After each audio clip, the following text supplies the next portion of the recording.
So hello folks, and welcome back once more to LV426, where just like Disney, we at the Utani Corporation also love to build better worlds. So bring your families along next time for an extended stay, and I'm sure you'll enjoy yourselves. What could go wrong?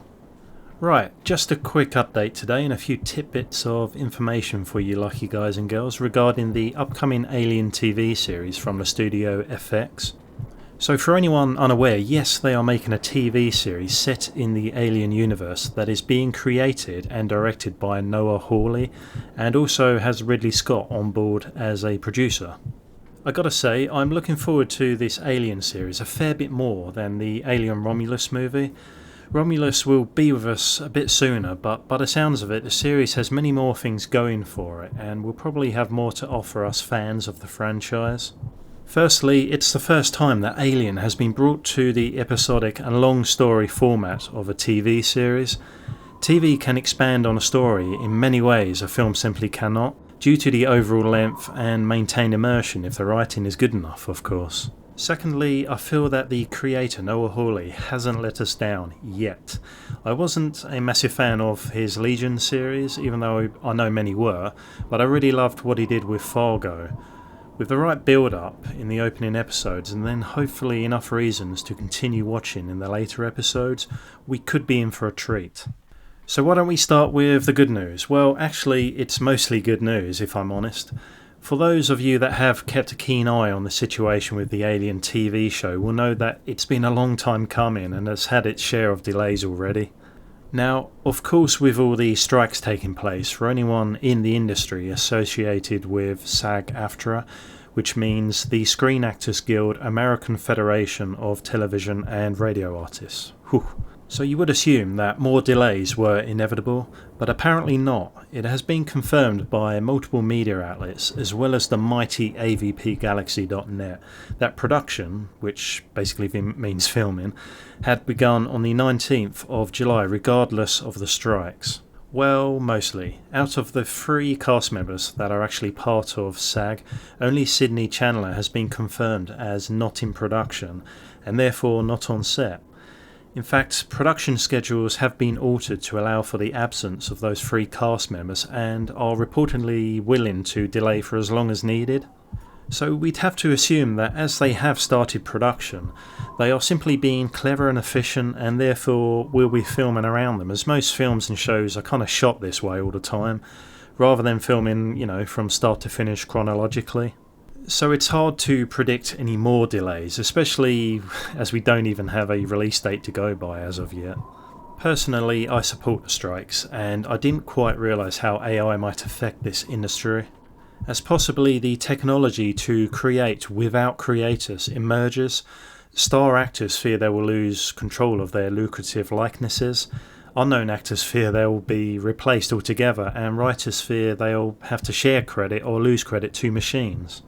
It is scary stuff, but I did read, however, that other unions such as Equity, which is UK based as opposed to SAG, which is American, have expressed that if any of their members were to show support and solidarity by also striking, this could potentially mean they are liable to be sued by the studio.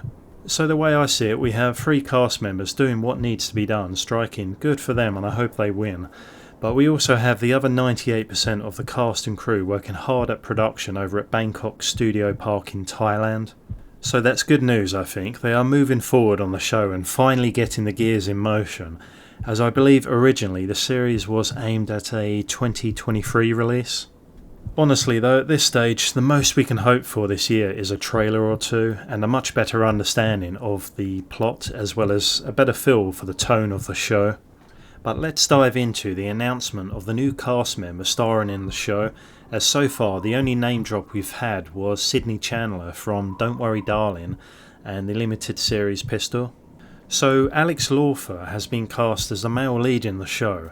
He will be playing a character named CJ, who is a medic assigned to Prodigy Tactical Response, which is the private military of Prodigy Corporation.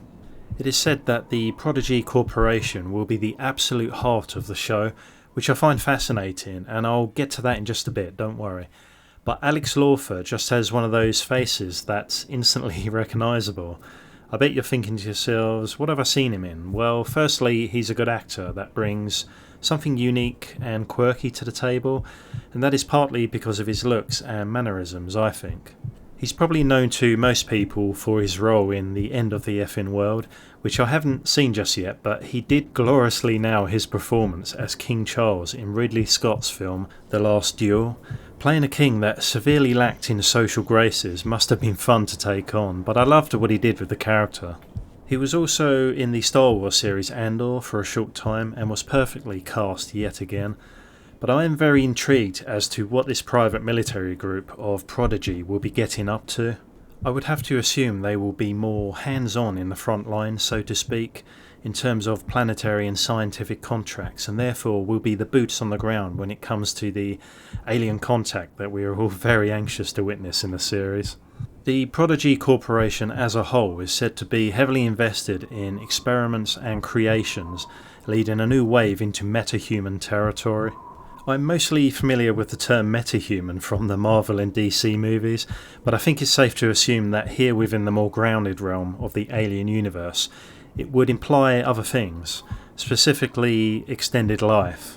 The show seems very geared towards a big focus on AI and consciousness, as seems to be the talk in most podcasts these days.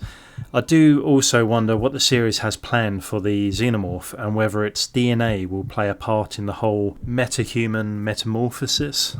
I certainly don't want to see human and alien hybrids running loose as we witnessed in Alien 4. Oh god, Alien 4.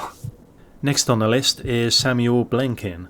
I had no idea who this person was and had to look up their endeavours, but it seems he's had many small parts in some big shows, namely Peaky Blinders, Black Mirror and The Witcher Blood Origin.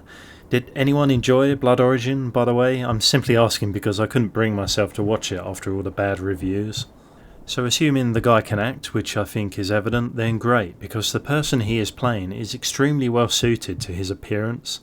He'll be portraying a character named Boy Cavalier, who is the CEO of the Prodigy Corporation. Judging from his image and the notoriety around corporations and their CEOs within the alien universe, one can just imagine how this young, very eager and eccentric individual will cross many moral lines to secure himself and his company's position at the foremost and leading in its field. He'll most likely have more blood on his hands than any redeemable qualities, but may prove to be a very impressive and exciting antagonist to have on screen. I'm actually really looking forward to seeing how far he and his company will go, what depths they will sink, and the people they will hurt to achieve their goals. Somehow I don't think the Xenomorph will be the biggest threat perhaps anymore. So for the last two name drops, we have Essie Davis to play the character Dame Sylvia, a scientist responsible for mentoring Sydney Chandler's Wendy on how to adjust to her synthetic body. Little more is known about this role so far, but the big takeaway here for anyone unaware is that Sydney Chandler will be playing a synthetic in the show, at least at some point. How or why her consciousness will be placed inside a synthetic remains to be explained, but that aspect of engineering hasn't been too explored as of yet in the Alien franchise and could prove interesting. I mean, I do find it a bit odd that this kind of science wasn't present in the other films, but it will be in the show that is set in the past around the time of Ripley's birth. Back to Essie Davis though, I'm happy to have her on board, so to speak, as she gave an amazing performance in the very disturbing film The Babadook. I'm sure most of you have seen this fantastic and oddly unique horror, but please go watch it if you haven't. The last name that was announced was Ardash Gurav, but sadly nothing is known about the character called Slightly that he is portraying. Sorry about that, not my fault, but I thought I'd let you know anyways. But all in all, I'm definitely getting more and more excited about this show. I'm really not trying to hype myself up, as I'm still apprehensive about the Romulus movie, and I do tend to agree with most of you guys and your comments in my previous videos regarding, the effect Disney will have on the Alien IP. But don't worry, I will remain your beacon of light in these murky waters leading up to the release date, and if the show turns out to be crap, I will remain objective and honest in my review. So once again, please let me know what you think about the news so far and your thoughts on the upcoming show in the comments section below. I love to hear from you guys and enjoy engaging back with you. All the best and see you soon once again on LV426.